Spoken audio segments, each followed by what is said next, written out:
ગેરકાયદેસર રેતી ખનન પર કડક કાર્યવાહી। દાહોદ ખનીજ વિભાગે 6 ટ્રકો સીઝ કરી 1.30 કરોડનો મુદ્દામાલ જપ્ત કર્યો।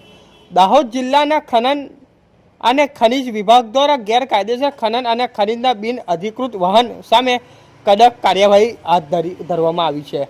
મોજે લીમખેડા તથા પીપળોદ બારિયા માર્ગ વિસ્તારમાં કરવામાં આવેલી અચાનક ચેકિંગ દરમિયાન સાદી રેતી ખનીજનું બિન અધિકૃત અને વહન કરતા કુલ 6 ટ્રકો ઝડપી પાડવામાં આવ્યા હતા। ચેકિંગ દરમિયાન ટ્રકોમાં ભરેલી રેતી માટે જરૂરી પરવાનગી, રોયલ્ટી પાસ તેમજ અન્ય કાયદેસર દસ્તાવેજો રજૂ કરવામાં નિષ્ફળ જોવા મળતા ખનીજના નિયમો મુજબ તમામ 6 ટ્રકો તાત્કાલિક સીઝ કરવામાં આવ્યા હતા। સીઝ કરેલા ટ્રકો તેમજ તેમાં ભરેલી સાદી રેતી સહિત કુલ મુદ્દામાલની અંદાજિત કિંમત ₹1.30 કરોડ જેટલી આંકવામાં આવી છે।